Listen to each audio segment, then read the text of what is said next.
For the 100% cheapest coins on the internet with reliable delivery and quick customer support, check out my sponsor MMOEXP by clicking the link at the top of the description and use code SWIFT at checkout for 5% off. Salsa family, and today I'm coming back at you guys with another Madden 21 video on the channel, and in today's video we are going to be going over my MUT daily routine, what I do on a day-to-day basis to stay up to date with the game, make some coins, upgrade my team, and kind of just progress through MUT in the most efficient way possible. Now, judging by the title, no, we aren't brushing our teeth, getting out of bed, making some breakfast, putting on some makeup. That's not what this video is about, boys. And if you came for that, OnlyFans in the description. What?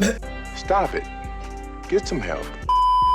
So yeah, let's hop into this video, boys. Leave a like if you guys do enjoy the content today, and I'd be curious to hear what you guys do on a daily basis as well, and if there's anything that you do which I might be missing out on and I should add on to kind of what I do daily at Madden Ultimate Team, let me know down below in the comment section. But without further ado, let's get into the video. Shout out to Noti Gang. Love y'all, boys. Now, the first thing we do on a day-to-day basis is pretty simple. It is something all you guys should be doing, and we're going to be progressing through our daily objective and weekly objective lists. As you guys will see right here, if you scroll down to the MUT dedication section of the missions, there are weekly and daily missions. Now, these daily missions are very simple. You need to play 2 solo challenges and open up a get a player pack. Once you do that, you're going to be getting a quick sell between 6,000 coins all the way up to 450k. I would say on average this probably makes you about 50,000 coins per week. And then secondly, with the weekly missions right here, winning 20 games is very simple. You can play the same solo challenge 20 times over. You can easily get these offensive yards, get your weekend league games knocked out, or purchase 5 packs. The easiest things to do are purchase 5 packs. Those can just be simply your get a player packs, and knock out these other 4 objectives, as you do need to do 5 of these in order to get a gridiron pack worth about $5. And usually out of that pack, I'm getting between 20 to 75,000 coins in value if I do get pretty lucky. So those are the first 2 things I do on a daily basis. Next up, we get into team upgrades, or kind of just looking at some of the new cards that came out and seeing if the prices have gone down and if there's any opportunities to pick up new players. So the first thing I'll do is I'll head on over to muthead.com. If you guys don't know what that is basically a site that has every single Madden Ultimate Team card on it. It is a database. You can see all the stats on the players, and I'll take a look at the new cards that came out, if there's new cards that came out that day, of course. Now, if there's any players that came out that I'm like, wow, this card could really fit on my team, then I'll take a look at seeing the best way possible to get the player by either doing sets or doing some type of solo challenge to get the card for free. And that's really step number 1. I'm looking if there's any new upgrades to make, and once I've done that, I'll see if there's any older upgrades I can make. So one thing that I was looking at doing for quite some time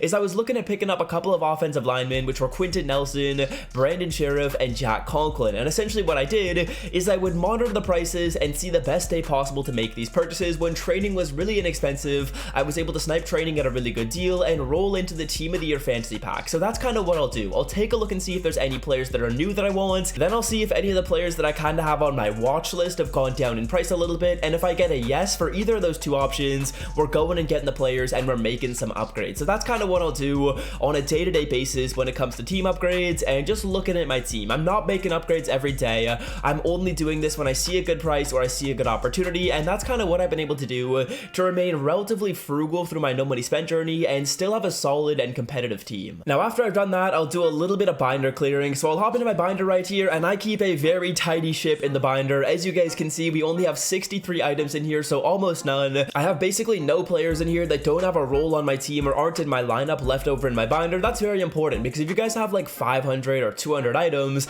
that's free coins you could be making by literally just selling off your players. So I'll take a look in here and I'll make sure I don't have any cards that I do want to sell off. There aren't really any players in here right now that I gotta sell off. Sometimes I'll have opened up some packs, or I'll have gotten some free players, and there'll be some leftover stuff in here, maybe for my daily quick sell. And I just like to come in every single day and make sure that I don't have anything extra on my binder, because if you let it build up, that's how you get your binder up to like 500 or 700 items, and then it's really challenging to clear those all out because it takes so long. So try and stay on top of it and try and clear out your binder on a daily basis. That way it doesn't get too backed up. Okay, so now that we've gone over that first section of the video, depending on what day it is, I'm either going to maybe try and make some coins or play some head-to-head seasons or keep up to date with solo challenges. So on the weekend, usually what I'll be doing is I'll be playing weekend league. As you guys can see, I am 8-2 in weekend league right now, so pretty solid, can't complain about that. Potential for top 100, we shall see if we can keep up the momentum. 8-2 is a solid start to Weekend League, and if it's a Friday, a Saturday, or a Sunday, and I'm playing Madden Ultimate Team, instead of doing coin making methods, or instead of playing solo challenges, I'm playing Weekend League most of the time. Playing 25 games does take quite a while, so usually on those days, if I'm on Madden, I'm playing Weekend. But on the other days, I'm either keeping up with solo challenges or finding coin making methods. So keeping up with solos is relatively simple. I usually knock out the challenges when there's new challenges in the game within the first, I would say, 48 hours that they've come out, whether that be new rival solos, the Black History Month solo challenges, literally any promo in this game, Team of the Year, the 50, really other than Super Bowl present, that's the only thing that I haven't actually knocked out because I didn't actually see the value in that as much. I'll be playing these solos really quickly, trying to stay on them so they don't get too backed up. Similar with my item binder, it's kind of a similar philosophy, and hey, when the solos come out in the game, usually I'm relatively excited to get that new reward, so I'm trying to stay on top of that. Now the final thing is going to be making coins, and that's probably what most of you guys are curious about. I will do this on the weekends, I'll do this when there's solos in the game. I kind of just look for opportunities in the market when it comes to making coins, and my two favorite ways of making coins are going to be through the sets or with training rerolls. And when it comes to the sets, what I'm trying to do is I'm trying to get a player for the cheapest price possible that has hopefully gone up in price for a couple of external factors. Now there's a couple of reasons why people go up in price. The first one, and this is really the most common one, is a card got an upgrade. So for example, when Patrick Peterson got an upgrade, we could actually get his lower overall version, which was required to go into the power up, through the set. So that's a great opportunity to make coins, and this will happen very often. Almost every single time a player gets an upgrade, they've got a lower overall card and there's a way to get them through the set. So that's one thing that I'm always looking for, especially when new cards come out into the game. That is what I'm looking for. Number one is we're trying to get these players for cheap. Obviously there's sometimes going to be cards in here that you guys can just knock out the set for and make profit off of. It doesn't matter if the players have other power up items or anything like that. Like for example, the Randy Moss, the Lawrence Taylor, a lot of these 50 sets, these were profitable for like a month after they came out. It was absolutely crazy. So that's an easy way to make coins right there, and that's usually what I'm looking for. I'm not really doing the get a player method. I feel like I've got too many coins to be doing that right now. I'm not really looking for the lower coin making methods. I'm looking for something high budget that can really make me a lot of coins fast. Now along the same theme of making coins fast, another thing that I like to look for is I will look for rerolls in the training store. So if you guys remember, the flashbacks reroll was really profitable when we had Marcus Peters in here and we were able to pull that card very often.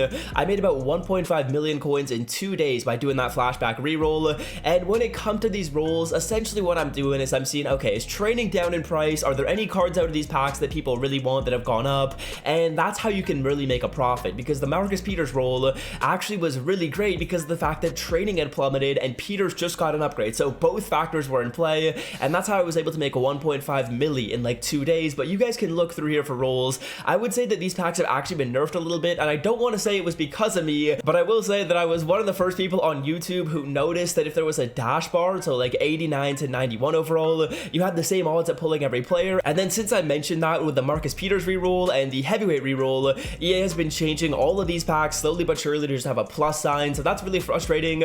These rolls are a little bit less effective, but some other ones in here, the Campus Hero roll, this one's been really good all year. The Team of the Year roll is going to be solid. I was looking at this roll earlier because the training was really cheap and some of these Team of the Week players were relatively expensive. The Series Redux one is something that I'm really interested in, and we'll see when the next series comes out if there's some potential in here. There's also a lot of cards out of this that are really expensive. Tyreek Hill got an upgrade, Montez Sweat got an upgrade. A lot of players in here are relatively expensive and you can pull them out of the pack, so definitely a lot of opportunities, and that's really what I'm looking for. I'm looking for an opportunity in the market when it comes to training or when it comes to sets when I'm finding my methods. But that's really my MUT daily routine, guys. Didn't want to keep this video too long, but that's kind of what I'll do every single day. Again, it really depends on my mood. Sometimes I play Madden for a while in a day, sometimes I have to do homework or I'm not really in the mood to play a ton of Madden, and I'll really just hop on, do my daily objective, make a video, maybe play a game, look for a coin making method, and I'm off in an hour. So it really does depend on what my day is like, but yeah, that's generally what I try and do on a daily basis. I hope you guys have enjoyed the video, and if you did, leave a like, hit that sub button, and until next time, I'm out. Peace.